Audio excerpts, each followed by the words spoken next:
কোনো একদিন কুসুমপুর গ্রামে রামু নামে একটি কাঠুরিয়া বাস করতেন। সে সকাল হলে কুঠার হাতে নিয়ে জঙ্গলের দিকে বেরিয়ে আসতো।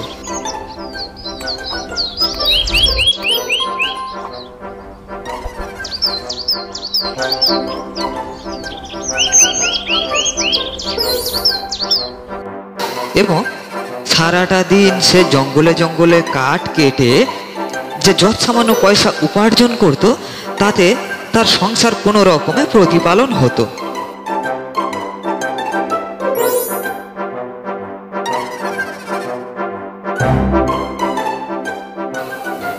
একদিন রামু জঙ্গলে কাঠ কাটতে এসেছিল। সে নদীর ধারের একটি গাছে কাঠ কাটছিল। কাঠ কাটতে কাটতে হঠাৎ তার কুঠারটি হাত থেকে ফসকে গেল এবং কুঠারটি গিয়ে পড়ল নদীর জলে। তখন রামুর খুব কষ্ট হলো। সে মনে মনে খুব দুঃখ পেল, কারণ সেই কুঠারটি ছিল তার একমাত্র সম্বল। আর যে সে দ্বিতীয় কুঠার কিনবে তেমন পয়সা আর তার কাছে ছিল না। তাই সে মন খারাপ করে নদীর ধারেই বসেছিল।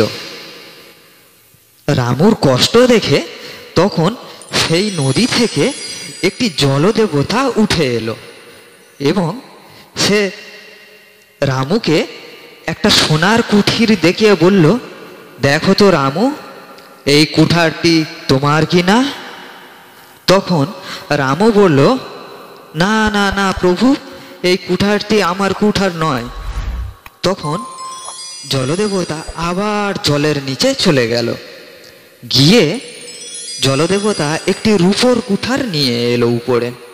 এসে সেই কুঠারটি রামুকে দেখিয়ে বলল, দেখো তো রামু, এই কুঠারটি তোমার কিনা? এবারেও রামু জলদেবতাকে বলল, না না না প্রভু, এই কুঠারটিও আমার নয়। তখন জলদেবতা পুনরায় জলের নিচে গেল এবং রামুর সেই লোহার কুঠারটি নিয়ে তাকে দেখালো যে, দেখো তো রামু, এই কুঠারটি তোমার কিনা? তখন রামু বলল, হ্যাঁ হ্যাঁ প্রভু, এই কুঠারটি আমার। আপনি দয়া করে কুঠারটি আমাকে দিলে আমার খুব উপকার হয়, কারণ আমি যে দ্বিতীয় একটি কুঠার কিনবো তেমন পয়সা আমার কাছে নেই। আপনি দয়া করে ওই কুঠারটি আমাকে দিয়ে দিন, তাহলে আমি সংসার প্রতিপালন করতে পারবো। রামুর এই কথা শুনে দেবতার খুব ভালো লাগলো। তখন সেই দেবতা সোনার কুঠার, রূপোর কুঠার এবং রামুর নিজের সেই কুঠারটি, তিনটে কুঠারই তখন রামুকে দিয়ে দিল। তিনটি কুঠারই পেয়ে রামু তো খুবই খুশি। সে তিনটে কুঠার নিয়ে বাড়িতে চলে গেল এবং সোনার কুঠার এবং রূপোর কুঠারটি বিক্রি করে দিল এবং রামু ধীরে ধীরে বড় লোক হয়ে গেল। একদিন রামুর বন্ধু রামুর কাছ থেকে শুনল যে এই জলদেবতার কথা। তখন তার সেই লোভী বন্ধুটা একটি কুঠার নিয়ে সেই নদীর পাড়ে গেল এবং নদীর সে পাড়ে সেই গাছ কাটার ছল করে রামুর বন্ধুটি সেই কুঠারটি জলে ফেলে দিল এবং সেই নদীর পাড়ে বসে বসে কাঁদতে লাগলো।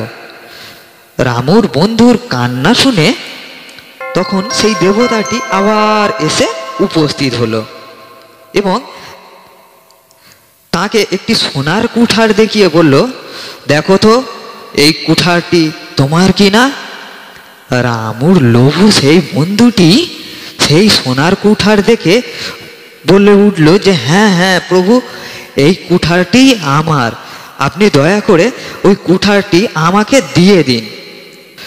লোভী লোকটির এই কথা শোনা মাত্র দেবতা বলে উঠল, লোভী কোথাকার, এই কুঠারটি তোমার নয়। এই কুঠারটিও আমি তোমাকে দেব না, আর তোমার কুঠারটিও আমি তোমাকে দেব না। এই বলে দেবতা আবার জলের তলায় চলে গেল। এইদিকে কুঠারটি হারিয়ে রামুর সেই লোভী বন্ধুটি কাঁদতে কাঁদতে বাড়ি ফিরে এলো। তাহলে প্রিয় বন্ধুরা, এই গল্পটি থেকে আমরা কি শিখলাম?